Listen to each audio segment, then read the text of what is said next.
When the lights go up and the whistle blows, she's the calm in the storm, the one who knows. Behind every game, every call, every play, there's a wife holding it down every day. Welcome to Whistles and Wives, the MVPs behind the whistle. Welcome to Whistles and Wives. I'm your host, Sheika Espy, and today I am joined by Mrs. Julia Thompson. I'll go ahead and let you tell us who your husband is, where you all are at, and let's say, how long have the two of you been married? My name is Julia Thompson. I'm married to Coach Roy Thompson at Arkansas Tech University in Russellville, Arkansas.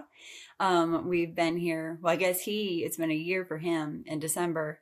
Me and the kids stayed where we were until the kids finished their semester of school, and we moved here in August. So loving it here. It's good. We're surviving the move, that part of it. Right. And we've been married 19 years. 19 Our years? anniversary was in December. Congratulations. Happy belated anniversary. Yeah. I didn't know that. Thanks. Yeah. Oh my goodness. Our anniversary, listen, note to everyone, don't get married in December because you don't get to have an anniversary. Like, it's Christmas, and then our anniversary is December 30th. We're traveling we're usually traveling back from Christmas. Mm-hmm. And by the time we get home, and we're broke and, right. You spent all your money on Christmas and traveling. Yeah. So not the best time to have your anniversary, but the funny part about coaches and coaches' wives, I guess those that are married, is like either the anniversaries are in the summer or near the holidays. Never in the fall. Never. Yep. Never. And you might have that one couple that got married in the spring. That's us. But yeah. That was probably spring break. Yeah. I think it was, wasn't it? Yeah. Mm-hmm. All right. Thank you so much for joining us. I just want to say that I'm so happy to have you. You were the first coach's wife that I was introduced to. So Frank and Roy have been friends, colleagues for, I don't even know how long, probably 15 years. Yeah. Somewhere around 15 there. years. Yes. And Frank was like, that's when we got to OBU. Yes, You need to talk to Julia because she knows what this whole life was. He was trying to prepare me. And we sat and talked that day, and I appreciate you so much. I don't remember what I said. I hope it was helpful. I don't know. I was probably, it's funny because you're like, I wonder what stage I was at that point, was it travel season? And I was like, he's gone all the time. Or was it football season when it's like, I get to see him for 2 hours a day? I can remember it was a struggle because it was California JUCO, and if anybody knows California JUCO, like that is a grind, the whole thing. And I think you had two kids at that time. Was it two or? I had 3. It was 3? Yeah. Oh, Jaden was 5, London was 2, and Cammie was 1. And that actually, Cammie was 6 months when we moved there. That was like by the time we left that they were, so they were I had 3. I had 2 80 babies. Oh my And goodness. Jaden started kindergarten there. Yeah. Mm-hmm. I remember like trying to pack the kids up. We were getting ready to go to a game and we were talking. That's what sticks out in my head. And I was packing up 3 kids. What in the world? Right. It made you right. Made you be like, yeah, this looks like fun. Right. I'm glad I obviously didn't show no how frazzled I probably was then. No, you have been that in the back of my mind. I'm like, Julia's doing it. Like she has more kids than I do. And she is always smiling. So it's all good. It's been fun. It has been a lot of fun. Okay. All right. Let's go ahead and hop into these questions. I have an icebreaker question that I ask all of my guests. So if someone saw you at a game, what's something they wouldn't know about you just by looking at you? They wouldn't, hopefully they don't know I'm just like flying by the seat of my pants all the time. And how dependent I am on my 15-year-old. Like if she wasn't there to like help me with my 5-year-old, and my 2 middle schoolers weren't like, yep, you're in charge of getting yourself dressed. Oh, that's what you're wearing? Okay, cool.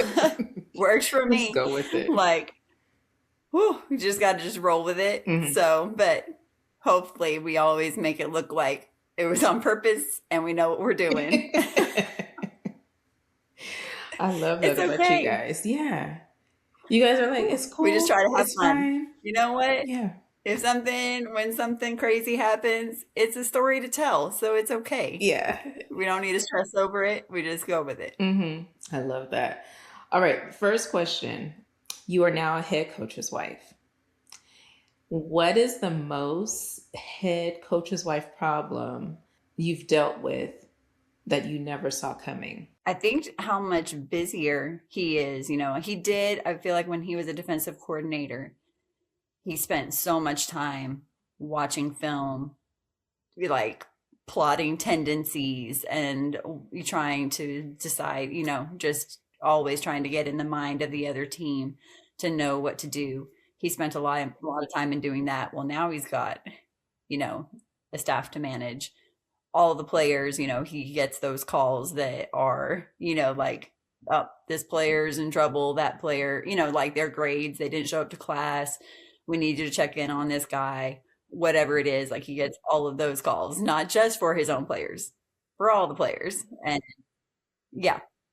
And, just everything that pops up is his responsibility.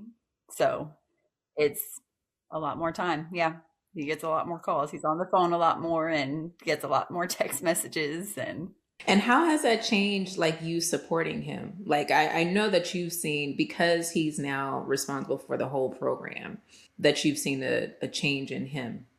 So how has the support you provided, has that had to change as well? I think so. I've tried to be very intentional about being even more understanding about and even more intentional about like what's going on. Is there something going on? And being there for him to talk to about things, because I feel like that's another thing too. I'm going to say this and then I might retrack it. He's limited in the people that he can talk to about a lot of things. So I have to be that person.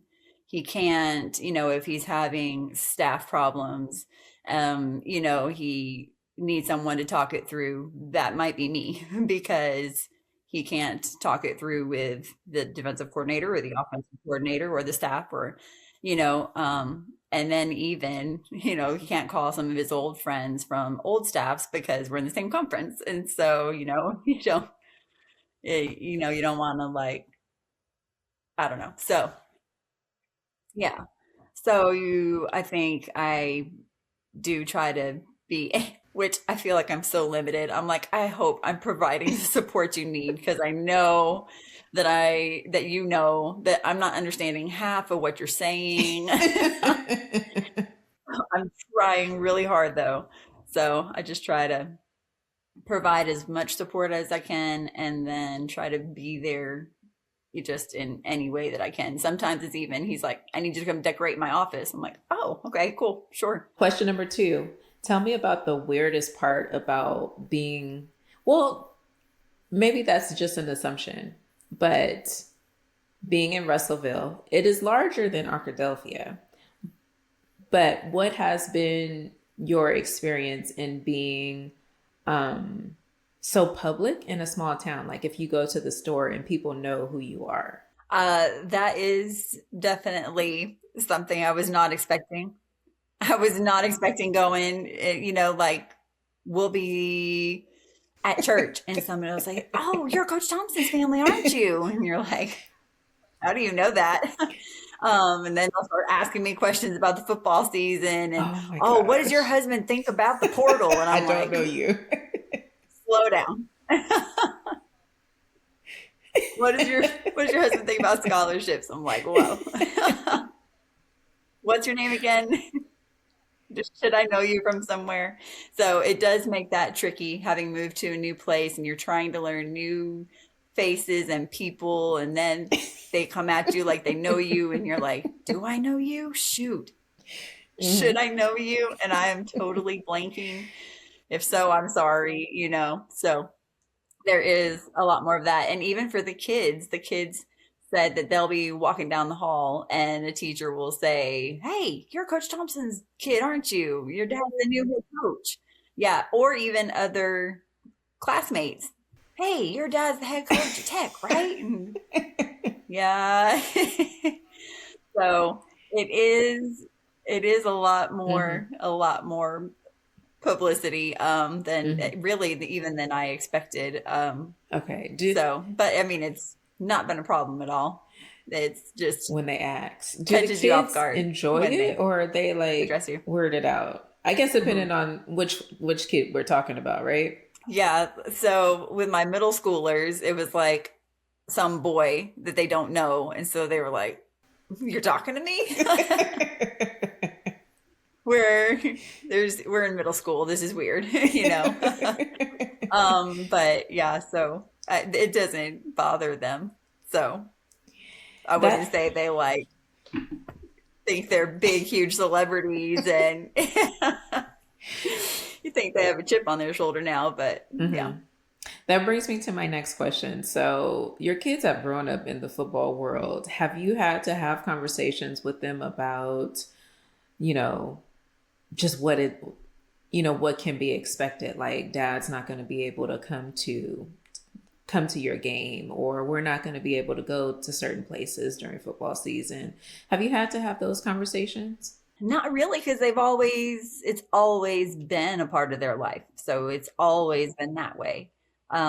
So they just, that's what they've always known. So it doesn't bother them. And, I record stuff for them. If they're in a performance or something that Roy can't be at, I record it and show it to him later. And then he can say, oh, you did so good, whatever, so that we can just like try to recreate it. And then even if it's like a soccer game or something, he'll sit and watch it with them because, of course, he wants to coach. He can't not coach. Even though he's not a soccer coach. So yeah, it kind of makes it a different experience even to like, they get to watch the game together, watching film together of themselves. So yeah, you just find different ways to either plan things. I do try to not put them in a bunch of sports in the fall just because I can't do it all by myself. You can't be in two places at once. Yeah, I can't get everybody to where they need to be. I feel like I did that in years past, and it was crazy. I was like, we're eating pizza in the car in between practices 3 days out of the week. This is dumb. This is terrible planning.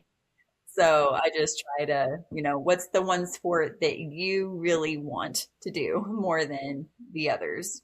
Yeah, that's like a good way of choosing your battles. Like, why am I going to put myself through this during the fall when I know I'm not going to be able to do it all? My oldest was she wanted to be in everything. She was in band, and then she did flag corps while she was also doing volleyball. She also did softball, travel softball. So, I mean, she really liked being in everything. The SBLA. I was like, girl, we need to start picking our favorites. You gotta pick one. Yeah. Whittling this down. I can't be everywhere. Yeah. So what's the coach wife skill that you didn't know that you were developing? Well, I guess if I was the one that was there to talk to you to help you learn about the coach's wife life.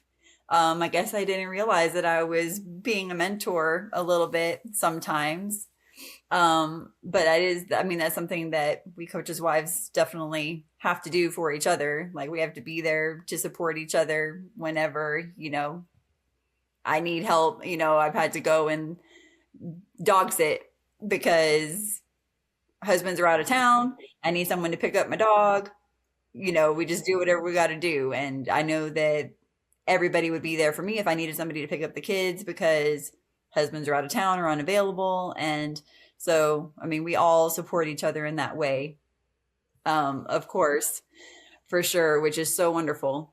But yeah, I guess if I was saying earlier, Tama is the wife that I talked to, that Roy had me sit down with when we were first talking about getting married and about me marrying a coach. He always has wanted to be a coach.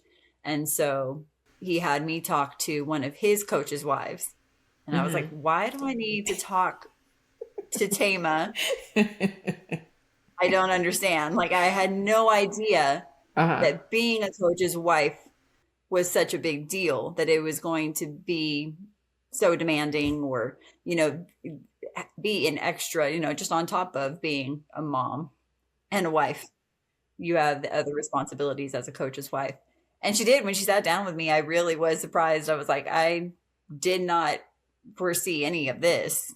So I'm glad we're having this talk so it doesn't catch you off guard going into it, right?